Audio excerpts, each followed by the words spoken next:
Hello दोस्तों, जय हिंद। मैं कमलेश कुमार आप सभी का बहुत बहुत स्वागत करता हूं अपने यूट्यूब चैनल KRC, जहां सिलेक्शन एक जिद है। तो दोस्तों, आप लोग कैसे हैं? आशा करता हूं कि आप लोगों की पढ़ाई बहुत अच्छे से हो रही होगी। तो चलिए, आज मैं फिर से लेकर आया हूं बिहार माध्यमिक शिक्षक भर्ती के लिए। आज का जो टॉपिक होगा हिस्ट्री और पॉलिटी का होगा, जिसमें 40-40 क्वेश्चन होंगे। 80 क्वेश्चन के डिस्कशन मैं करूँगा। तो ये दो सब्जेक्ट लेकर मैं आज टेस्ट नंबर 3 लेकर आया हूँ, जो प्लेटफॉर्म रुक्मिणी प्रकाशन का है। बहुत ही अच्छी बुक है। आप लोगों को एक और चीज़ सजेस्ट करूँगा कि आप लोग इस बुक को ज़रूर खरीदिए, पढ़िए, और सेट जब भी बनाइए तो सेट बनाने के बाद उसका डिस्कशन ज़रूर पढ़िएगा। डिस्कशन पढ़ने से आपको काफ़ी फ़ायदे भी होंगे, ठीक है। उससे रिलेटेड बहुत सारे क्वेश्चन मिलेंगे, और आपके जो चारों ऑप्शन है उससे भी रिलेटेड कुछ क्वेश्चन मिल जाएंगे। तो चलिए शुरू करते हैं।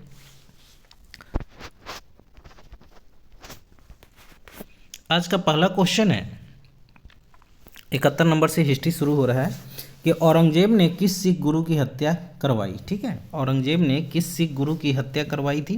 तो इसका आंसर हो जाएगा गुरु तेग बहादुर। ऑप्शन बी हो जाएगा गुरु तेग बहादुर। ठीक है, 1675 में इसने इसकी हत्या करवा दी थी।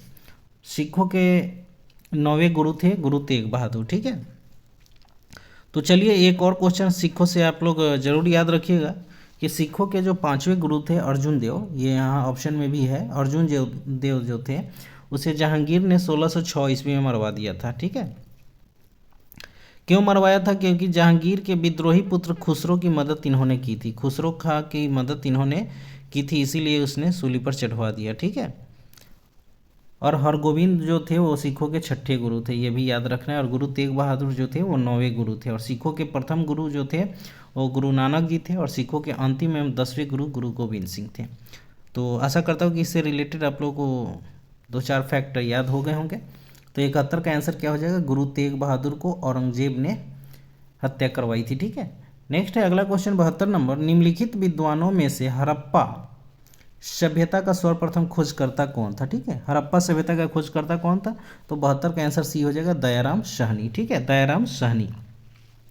1921 ईस्वी में इसकी खोज की गई थी दयाराम साहनी के द्वारा। ठीक है, और सर जॉन मार्शल के निर्देशन में हड़प्पा सभ्यता का उत्खनन किया गया था, जो कि आपके ऑप्शन में जॉन मार्शल के बारे में भी दिया हुआ है। इन्हीं के मतलब नेतृत्वकर्ता जो थे, इन्हीं के कारण मतलब इसकी खोज दयाराम साहनी के द्वारा की गई थी। ठीक है, और आपको ये जो है हड़प्पा जो है किस नदी के किनारे बसा हुआ है? तो ये जो है रावी नदी के किनारे बसा हुआ है, ये भी याद रखेंगे। ठीक है, बहुत ही इंपॉर्टेंट क्वेश्चन है। तो हड़प्पा की खोज दयाराम साहनी ने की थी, किसकी नेतृत्वकर्ता में? तो जॉन मार्शल के नेतृत्व में हुआ था, और ये रावी नदी के किनारे। ठीक है, नेक्स्ट आगे 73 नंबर क्वेश्चन की तरफ बढ़ते हैं। निम्नलिखित में प्राचीन विश्वविद्यालय कौन था? ठीक है, ये निम्नलिखित लगा हुआ है, तो इस चारों ऑप्शन में देखना है हमको। तो 73 का आंसर जो हो जाएगा ऑप्शन सी हो जाएगा। ठीक है, नालंदा। नालंदा विश्वविद्यालय जो थी वो इस निम्नलिखित में से प्राचीन विश्वविद्यालय है। ठीक है, नालंदा विश्वविद्यालय के बारे में थोड़ा सा हम लोग जान लेते हैं। नालंदा विश्वविद्यालय भारत का प्राचीन विश्वविद्यालय है, और भारत का प्राचीनतम विश्वविद्यालय जो था, सबसे पहले वाला विश्वविद्यालय, वो तक्षशिला है, जो इस ऑप्शन में नहीं दिया हुआ है। ठीक है, तो आगे बढ़ते हैं हम लोग। नेक्स्ट पॉइंट है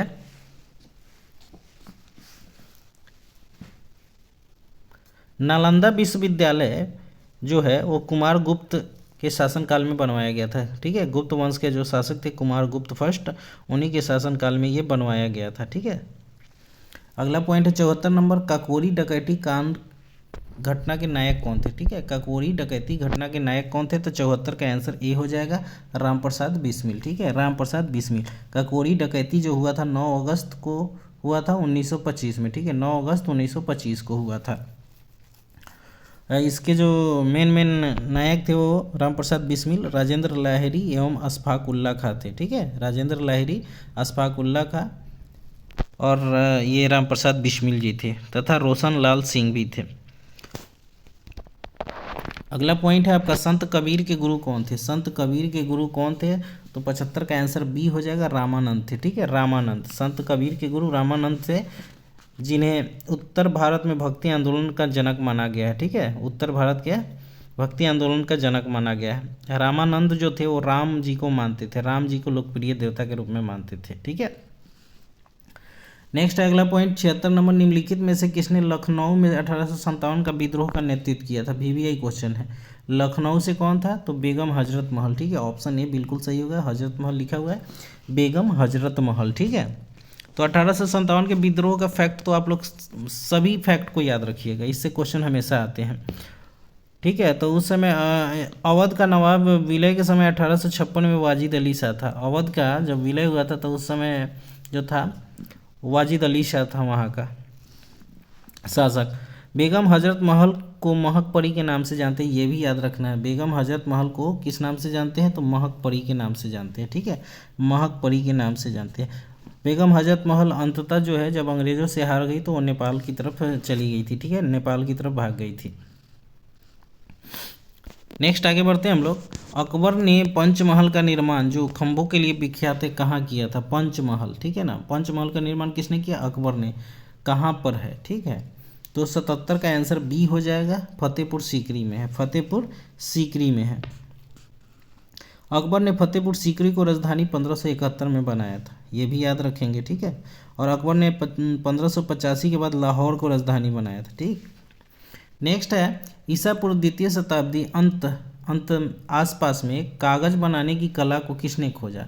ईसा पूर्व द्वितीय शताब्दी के अंत में कागज बनाने की कला को किसने खोजा था? तो 78 का आंसर ये हो जाएगा, चीनियों के द्वारा खोजा गया था। ठीक है, चाइनीज के द्वारा। अखबारी कागज का सबसे बड़ा उत्पादक जो है वो कनाडा है, ये याद रखेंगे। अखबारी कागज का सबसे बड़ा उत्पादक जो है कनाडा है, और भारत में कागज के रूप में भोजपत्र का उपयोग किया जाता है, भोजपत्र का। अगला पॉइंट है 79 नंबर क्वेश्चन आपका, सिंध को अंग्रेजों ने कब अधिकृत किया था? सिंध को अंग्रेजों ने कब अधिकृत किया? तो 79 का आंसर बी हो जाएगा, 1843 में। ठीक है, 1843 में। उस समय गवर्नर जनरल जो था वो लॉर्ड एलनबरो था, लॉर्ड एलनबरो। और इसी के शासनकाल में 1843 में ही क्या हुआ था? दास प्रथा का अंत हुआ था, ये भी याद रखेंगे। नेक्स्ट अगला पॉइंट है 1853 में लॉर्ड डलहौजी ने जो पहली टेलीग्राफी लाइन शुरू की वह किस किस के बीच थी? तो 80 का आंसर सी हो जाएगा, कलकत्ता और आगरा के बीच। ठीक है, कलकत्ता और आगरा के बीच। अगला पॉइंट है 1909 के मार्ले मिंटो सुधार किस कारण विख्यात है? ठीक है, तो 81 का आंसर ये हो जाएगा, पृथक निर्वाचक मंडल के कारण, पृथक निर्वाचन मंडल के कारण।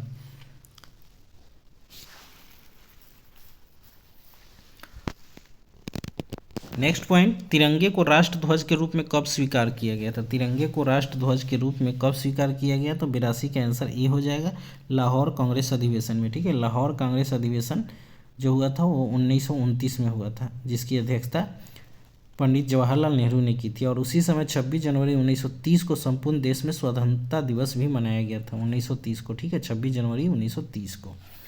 और राष्ट्रीय ध्वज को जो है ना, तिरंगा को संविधान सभा ने 22 जुलाई 1947 को अपनाया था, स्वीकार किया था। ठीक है, और विदेश में झंडा प्रथम बार जो फहराया गया था मैडम भिक्काजी कामा के द्वारा फहराया गया था 1907 में स्टुटगार्ट में, ये भी याद रखेंगे। ठीक है, नेक्स्ट आगे बढ़ते हैं हम लोग। 83 नंबर क्वेश्चन, वर्साय की संधि द्वारा किसका मान मर्दन किया गया था? VVI क्वेश्चन है, तो ये 83 का आंसर बी हो जाएगा, जर्मनी। ठीक है, जर्मनी की राजधानी आपको याद रखना है, बर्लिन। ठीक है, बर्लिन। वर्साय की संधि जो हुई थी वो द्वितीय विश्व युद्ध का प्रमुख कारण बना था। ठीक है, और प्रथम विश्व युद्ध कब हुआ था? 14 से 18, और द्वितीय विश्व युद्ध हुआ था 1939 से 45 तक। प्रथम विश्व युद्ध में 37 देश भाग लिए थे, द्वितीय विश्व युद्ध में 61 देश भाग लिए थे। ठीक है, अगला पॉइंट है हर्ष का राज कवि कौन था? तो हर्ष का राज कवि जो था वो वानभट्ट थे। ठीक है, वानभट्ट, ऑप्शन सी बिल्कुल सही होगा।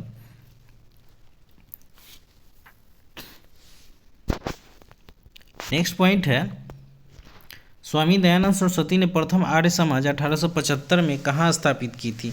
तो इसका आंसर ऑप्शन ए हो जाएगा, बम्बई में। ठीक है, बम्बई में इन्होंने आर्य समाज की स्थापना की थी, दयानंद सरस्वती जी। अगला पॉइंट है आपका 86 नंबर क्वेश्चन, भारत में प्रकाशित होने वाला प्रथम समाचार पत्र का नाम क्या था? ठीक है, तो 86 का आंसर बी हो जाएगा, द बंगाल गजट। ठीक है, द बंगाल गजट जो 1780 ईस्वी में जेम्स हिक्की के द्वारा इसको निकाला गया था, जेम्स हिक्की के द्वारा 1780 ईस्वी में। बंगाल गजट समाचार पत्र साप्ताहिक था, ये भी याद रखेंगे, कभी कभी पूछ देता है, साप्ताहिक पत्रिका थी ये। अगला पॉइंट है 87 नंबर, बुद्ध ने अपना प्रथम संदेश कहाँ पर दिया था? तो 87 का आंसर ये हो जाएगा सारनाथ में, ठीक है, सारनाथ में दिया था।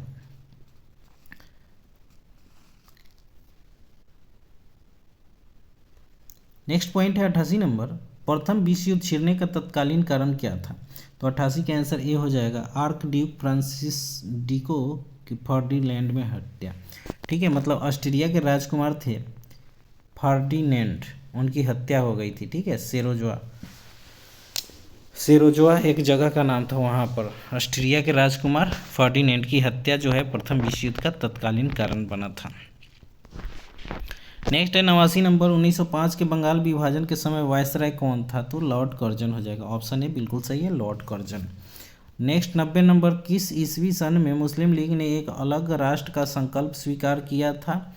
तो 90 का आंसर सी हो जाएगा 1940, ठीक है, 1940 में मुस्लिम लीग ने अलग राष्ट्र के लिए संकल्प स्वीकार किया था, और ये लाहौर अधिवेशन में, ठीक है, 1940 में लाहौर अधिवेशन हुआ था।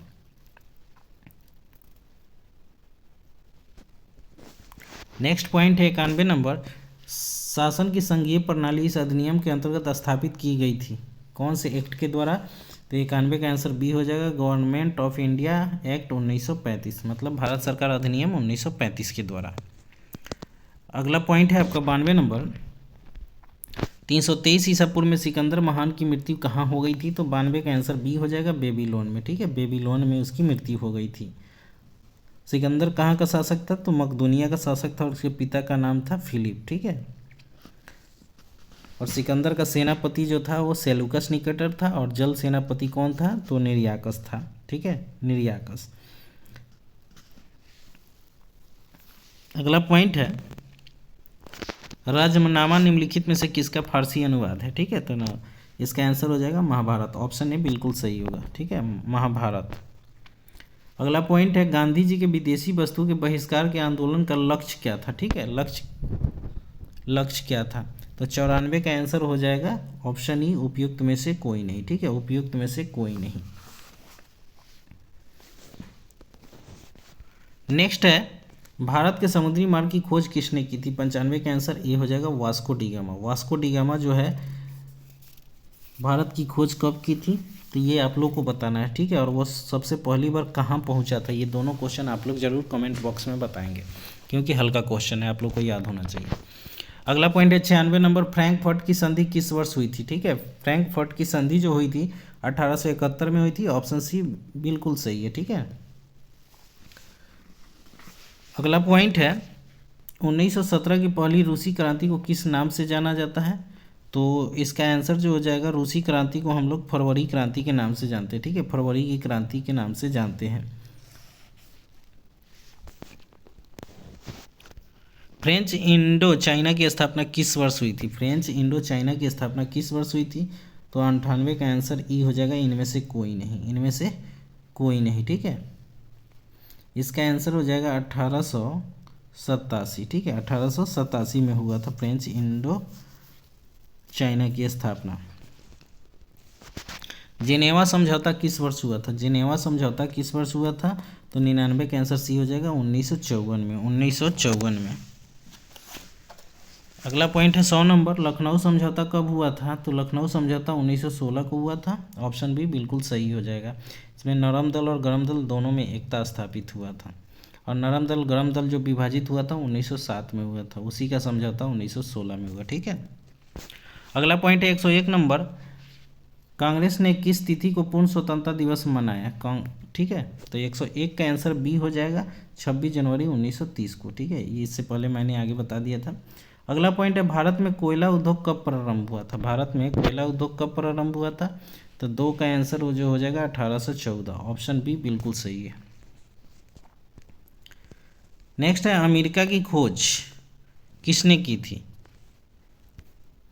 अमेरिका की खोज किसने की थी? तो आप लोग को याद होगा 103 का आंसर ये हो जाएगा कोलंबस ने किया था। कब किया था? तो 1492 ईस्वी में, 1492 ईस्वी में। नेक्स्ट है बोस्टन की चाय पार्टी की घटना कब घटी थी? तो 1773, ऑप्शन सी बिल्कुल सही होगा, 1773 में घटी थी। नेक्स्ट है किसने कहा था मैं ही राज्य हूँ? मैं ही राज्य हूँ, तो इसका आंसर हो जाएगा लुई 14वां ने कहा था। मैं ही राज्य हूँ, लुई 14वां ने कहा था। और फ्रांस की क्रांति किसके शासनकाल में हुई थी? तो लुई 16वां। फ्रांस की क्रांति जो हुई थी 1789 में हुई थी, वो लुई 16वां के शासनकाल में हुई थी। ठीक है। 106 नंबर क्वेश्चन है, प्रथम विश्व युद्ध किस वर्ष हुआ था? तो ऑप्शन ए बिल्कुल सही है, 1914 में। ठीक है, 1914 से 18 के बीच चली थी। अगला पॉइंट है आपका 107 नंबर, मैन कैम्प पुस्तक के लेखक कौन है? मैन कैम्प एक पुस्तक है, उसके लेखक कौन है? तो ये आप लोगों को पता होगा, हिटलर। बिल्कुल सही है, option A Hitler. Next point है, भारतीय वन अधिनियम कब पारित हुआ था? भारतीय वन अधिनियम कब पारित हुआ? तो इसका आंसर ऑप्शन बी हो जाएगा 1865 में। 1865 में। नेक्स्ट पॉइंट है 109 number, Vasco D gamma Bharat कब आया था? मैंने वो क्वेश्चन पूछा था, उसका आंसर भी आ गया आप लोग के सामने। तो वास्को डी गामा भारत आया था 1498 ईस्वी, ऑप्शन बी बिल्कुल सही होगा, 1498 में आया था। और कहाँ आया था? तो कालीकट आया था। नेक्स्ट पॉइंट है 110 नंबर, निम्नलिखित में से किसने सर्वप्रथम भारत के साथ व्यापार संबंध स्थापित किए थे? तो 110 का आंसर एक हो जाएगा, पुर्तगाली। और एक और क्वेश्चन याद रखिए कि भारत में सर्वप्रथम पुर्तगाली आए और सबसे बाद में भी पुर्तगाली ही यहाँ से गए थे। ठीक है। नेक्स्ट आते हैं हम लोग राज व्यवस्था। तो ये आज का जो टॉपिक है हिस्ट्री और पॉलिटी से संबंधित है, राज व्यवस्था से संबंधित है। तो हिस्ट्री का 40 क्वेश्चन हो गया। अब आगे देखते हैं हम लोग राज व्यवस्था से संबंधित क्वेश्चन।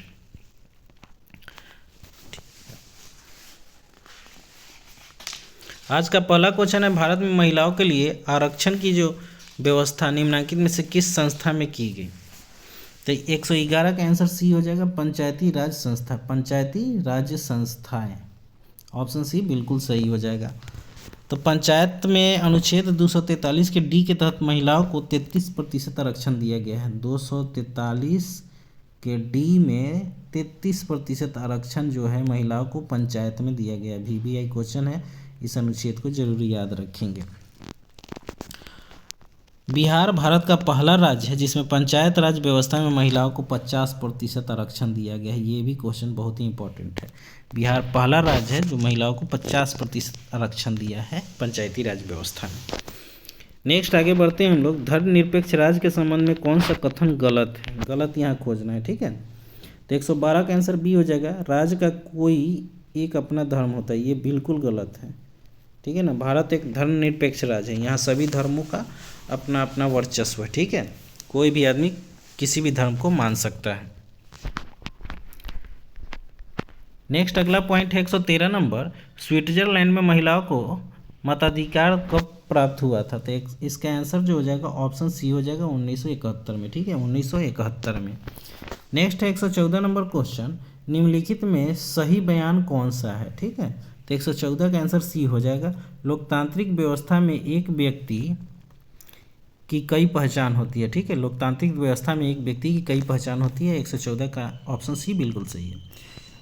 अगला पॉइंट है 115 नंबर, रंग भेद की नीति के विरुद्ध आवाज़ उठाने वाले कौन थे? तो 115 का आंसर सी हो जाएगा, Martin Luther king. Martin Luther king. ठीक है। नेक्स्ट पॉइंट है 116 नंबर, उस संसदीय समिति को जो भारत के नियंत्रक महालेखक परीक्षक की रिपोर्ट की समीक्षा करते हैं क्या कहा जाता है? तो 116 का आंसर सी हो जाएगा, लोक लेखा समिति। ठीक है, लोक लेखा समिति। लोक लेखा समिति में 22 सदस्य होते हैं। ठीक है, 22 सदस्य। 15 सदस्य जो होता है लोकसभा का होता है और 7 सदस्य जो होता है वो राज्यसभा का होता है। ठीक है, और लोक लेखा समिति का जो कार्यकाल होता है वो 1 वर्ष का होता है। ठीक है। नेक्स्ट है 117 नंबर, लोकसभा की बैठक के लिए कम से कम कितने सदस्यों का कोरम होना चाहिए? VBI क्वेश्चन है, तो 117 का आंसर सी हो जाएगा, कुल सदस्य संख्या का 1/10। ठीक है, सदन की कुल सदस्य संख्या का 1/10। तो लोकसभा में सीटों की संख्या कितनी है आपको पता होना चाहिए, 550, अधिकतम 552 है। तो इसका 1/10 कर लीजिएगा, तो कितना हो जाएगा, कम से कम 55 व्यक्ति चाहिए बैठक करने के लिए। अगला पॉइंट है 118 नंबर, संसदात्मक तथा अध्यक्षात्मक रूप में सरकारों के वर्गीकरण का आधार बताएं, क्या है? तो इसका आंसर ऑप्शन बी हो जाएगा, विधायिका कार्यपालिका का संबंध। ठीक है, ऑप्शन बी बिल्कुल सही है, विधायिका कार्यपालिका का संबंध। अगला पॉइंट है 119 नंबर, कौटिल्य का अर्थशास्त्र किस विषय से संबंधित है? तो 119 का आंसर ए हो जाएगा, राजनीति से संबंधित है। ठीक है, राजनीति से संबंधित है। नेक्स्ट पॉइंट है 120 नंबर, भारतीय संघ राज्य क्षेत्र का दैनिक प्रशासन किसके द्वारा संचालित होता है? तो 120 का आंसर बी हो जाएगा, उपराज्यपाल के द्वारा, उपराज्यपाल के द्वारा। 121 नंबर, लोकसभा में राष्ट्रपति द्वारा एंग्लो इंडियन संप्रदाय के कितने सदस्य मनोनीत किए जा सकते हैं? तो 121 का आंसर बी हो जाएगा, 2 सदस्य। ठीक है, 2 सदस्य। नेक्स्ट है अगला पॉइंट आपका 122 नंबर, भारत की संविधान सभा के अध्यक्ष कौन थे? भारत की संविधान सभा के अध्यक्ष कौन थे? तो 122 का आंसर बी हो जाएगा, डॉक्टर राजेंद्र प्रसाद। ठीक है, डॉक्टर राजेंद्र प्रसाद अस्थाई अध्यक्ष थे, ये याद रखिएगा, अस्थाई लगा रहेगा तभी ये होगा, और अस्थाई जो थे डॉक्टर सच्चिदानंद सिन्हा थे, दोनों याद रखना है। नेक्स्ट है राज्यसभा के 1/3 सदस्यों के निवृत्त होने की अवधि क्या है? तो 123 का आंसर ई हो जाएगा, उपयुक्त में से कोई नहीं। राज्यसभा के 1/3 सदस्यों के निवृत्त होने की संख्या जो है प्रति 2 वर्ष है, 2 वर्ष पर होते रहते हैं, क्योंकि ऑप्शन में नहीं है तो इनमें से कोई नहीं, 2 वर्ष होगा इसका आंसर। नेक्स्ट है विश्व की प्रथम महिला प्रधानमंत्री कौन थी? ठीक है, तो 124 का आंसर जो हो जाएगा, इस ऑप्शन में तो कोई है नहीं तो ई हो जाएगा, 124 का आंसर ई हो जाएगा। क्या होगा इसका आंसर? श्रीमती माओ भंडार नायके। ठीक है, श्रीमती एस भंडार नायके, ऑप्शन ई बिल्कुल सही है, इनमें से कोई नहीं। इसका आंसर होगा श्रीमती एस भंडार नायके। अगला पॉइंट है 125 नंबर, निम्नलिखित में से किसका सिद्धांत है कि व्यक्ति चाहे बदल जाए पर नियम नहीं बदलने चाहिए? तो 125 का आंसर बी हो जाएगा, संवैधानिक सरकार का, संवैधानिक सरकार का। 126 नंबर क्वेश्चन है, लोकसभा में किसी विधेयक को धन विधेयक के रूप में कौन प्रमाणित करता है? तो 126 का आंसर ऑप्शन बी हो जाएगा, लोकसभा का अध्यक्ष, लोकसभा का अध्यक्ष। अगला पॉइंट है, भारत में एक राष्ट्रीय दल के रूप में मान्यता प्राप्त करने के लिए किसी दल को कम से कम कितने मत प्राप्त करने चाहिए? ठीक है, तो 127 का आंसर ऑप्शन ए हो जाएगा, 6% वैध मत, 6% वैध मत 4 या अधिक राज्यों में, 4 या अधिक राज्यों में। ठीक है ना, वैध मत का 6% 4 या अधिक राज्यों में होना चाहिए। 128 नंबर, अंतर्राष्ट्रीय न्यायालय के न्यायाधीशों का निर्वाचन कौन करता है? तो इसका आंसर ऑप्शन सी हो जाएगा, महासभा तथा सुरक्षा परिषद संयुक्त रूप से। ठीक है, संयुक्त रूप से। नेक्स्ट है 129 नंबर, प्रजातीय भेदभाव किसका उल्लंघन है? प्रजातीय भेदभाव किसका उल्लंघन है? तो ऑप्शन ए बिल्कुल सही होगा, सामाजिक समानता और सामाजिक न्याय सिद्धांत का। ठीक है, ऑप्शन ए बिल्कुल सही है। अगला पॉइंट है, यह किसने कहा कि मानव प्राकृतिक रूप से एक राजनीतिक प्राणी है? ठीक है, तो 130 का आंसर जो हो जाएगा, अरस्तु ने कहा था, मानव प्राकृतिक रूप से एक राजनीतिक प्राणी है, यह अरस्तु ने कहा था। नेक्स्ट है अगला पॉइंट, नरसैंगिक अधिकार सिद्धांत का प्रतिपादन निम्नलिखित में से किसके द्वारा किया गया था? 131 का आंसर ऑप्शन बी हो जाएगा, लॉक के द्वारा। ठीक है, लॉक के द्वारा, जॉन लॉक अर्थशास्त्री थे, उन्होंने बताया था। अगला पॉइंट है 132 नंबर, न्याय के आर्थिक आयाम पर निम्नलिखित में से किनके द्वारा जोर दिया गया है? तो 132 का आंसर ऑप्शन बी हो जाएगा, पूंजीवादियों द्वारा, पूंजीवादियों द्वारा। नेक्स्ट है 133 नंबर, निम्नलिखित में से किस स्थिति में बंदी प्रत्यक्षीकरण रीट जारी की जाती है? ठीक है, तो इसका आंसर ऑप्शन सी हो जाएगा, दोषपूर्ण पुलिस नज़रबंदी, ऑप्शन सी। 134 नंबर क्वेश्चन है, राजनीतिक समता पाई जाती है किस में? तो 134 का आंसर ऑप्शन बी हो जाएगा, सार्वभौमिक वयस्क मताधिकार में, ऑप्शन बी। साम्यवाद महत्व देता है किसका? तो 135 का आंसर सी हो जाएगा, सामाजिक समता को, साम्यवाद सामाजिक समता को महत्व देता है। अगला पॉइंट है, राज्य विधानमंडल के अपर हाउस का सृजन या उन्मूलन करने की शक्ति निम्नलिखित में से किसमें निहित होती है? वीवीआई क्वेश्चन है। 136 का आंसर बी हो जाएगा, संसद में। ठीक है, संसद में। नेक्स्ट है 137 नंबर क्वेश्चन, निम्नलिखित में से संविधान का वह अनुच्छेद कौन सा है जो जम्मू और कश्मीर को विशेष दर्जा प्रदान करता है, जिसे संविधान के सूची से हटा दिया गया था? अनुच्छेद 370। ठीक है, अनुच्छेद 370, जिसे अब हटा भी दिया गया, क्वेश्चन में लिख भी रहा है। ठीक है, अगला पॉइंट है भारत में वैध संप्रभुता किसमें निहित होती है?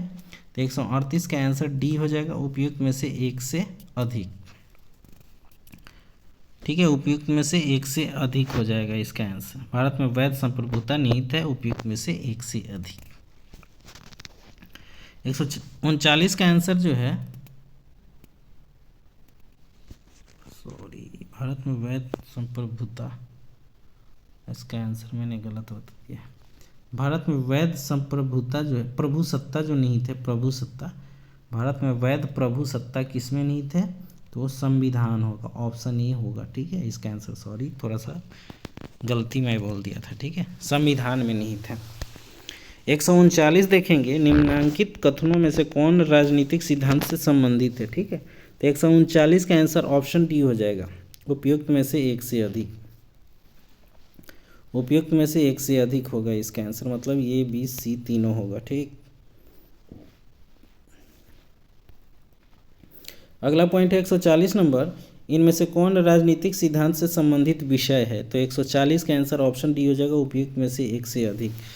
उपयुक्त में से एक से अधिक राजनीतिक सिद्धांत से संबंधित विषय लोकतंत्र, समानता एवं स्वतंत्रता है।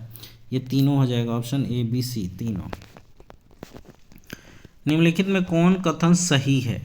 141 का आंसर जो हो जाएगा, ऑप्शन डी हो जाएगा, उपयुक्त में से एक से अधिक। ए बी सी तीनों सही है, आप लोग इसे पढ़ लीजिएगा अच्छे से। नेक्स्ट है 142 नंबर, किसने कहा नागरिक स्वतंत्रता उन अधिकारों और विशेषाधिकारों को कहते हैं जिनको राज्य अपने नागरिकों के लिए उत्पन्न करता है और रक्षा करता है? तो 142 का आंसर ऑप्शन सी हो जाएगा, गेटेल ने कहा था, गेटेल ने ऐसा कहा था। अगला पॉइंट है धार्मिक स्वतंत्रता का क्या अर्थ है? धार्मिक स्वतंत्रता का अर्थ क्या है? तो 143 का आंसर ऑप्शन ए हो जाएगा, अपने विश्वास के अनुसार कोई भी धर्म स्वीकार करने की स्वतंत्रता को धार्मिक स्वतंत्रता कहते हैं। अगला पॉइंट है भारतीय संघवाद को सहकारी संघवाद किसने कहा था? 144 का आंसर ऑप्शन बी हो जाएगा, केसी वियर ने कहा था, केसी वियर ने कहा था। नेक्स्ट पॉइंट है अध्यक्षात्मक शासन का उदय सर्वप्रथम किस देश में हुआ था? तो 145 का आंसर ऑप्शन ए हो जाएगा, यूएसए में, संयुक्त राज्य अमेरिका में हुआ था। नेक्स्ट है 146, सरकार का वर्गीकरण संसदीय और अध्यक्षीय रूप में किया जाता है, किसने किया था? तो 146 का आंसर ए हो जाएगा, विधायिका तथा कार्यपालिका के बीच संबंध के आधार पर। नेक्स्ट है सूची 1 को सूची 2 के साथ मिलाना है, तो राष्ट्रगीत कौन है? वंदे मातरम। राष्ट्रगान तो जन गण मन। राष्ट्रीय प्रतीक क्या है और राष्ट्रीय नारा क्या है? ठीक है, तो 147 का आंसर जो हो जाएगा ऑप्शन सी हो जाएगा, वो मैं बता देता हूँ। राष्ट्रीय प्रतीक अशोक स्तंभ आपको पता ही है, और राष्ट्रीय नारा जो है वो आपका सत्यमेव जयते है। ठीक है, सत्यमेव जयते, तो मैंने मिला दिया, ऑप्शन आपका सी है। ठीक, ऑप्शन इसमें 2 4 1 3 होगा। अगला पॉइंट है सूची 1 को सूची 2 के साथ मिलाना है। मूल अधिकार कहाँ से लिए गए हैं? तो संयुक्त राज्य अमेरिका से। संसदीय व्यवस्था ब्रिटेन से लिया गया, नीति निर्देशक आयरलैंड से लिया गया, और संविधान संशोधन दक्षिण अफ्रीका से लिया गया। ठीक है, तो 148 का आंसर क्या हो जाएगा? ये हो जाएगा 2 1 3 4, 2 1 3 4। अगला पॉइंट है 149 नंबर, भारतीय संविधान की उद्देशिका प्रस्तावना को भारत के संप्रभु लोकतांत्रिक गणराज्य की जन्म कुंडली किसने कहा था? बहुत ही इंपॉर्टेंट क्वेश्चन है। ठीक है, तो 149 का आंसर हो जाएगा ऑप्शन ए, के एम मुंशी ने कहा था, के एम मुंशी ने कहा था। नेक्स्ट है 150 नंबर, प्रस्तावना के अनुसार परम शक्ति किसके हाथ में होती है? तो ऑप्शन सी हो जाएगा, जनता के हाथ में। ठीक है, जनता के हाथ में। तो दोस्तों ये था आज का सेशन जो आपका हिस्ट्री और पॉलिटी से संबंधित है। तो ये बिहार टीचर्स जो 3.0 होने वाला है उससे रिलेटेड ये मॉडल सेट है। तो आप लोगों को ये सेशन कैसा लगा ज़रूर कमेंट बॉक्स में बताइएगा, और हो सके तो आप लोगों को अगर वीडियो अच्छा लगे तो लाइक, कमेंट और शेयर करना ना भूलें।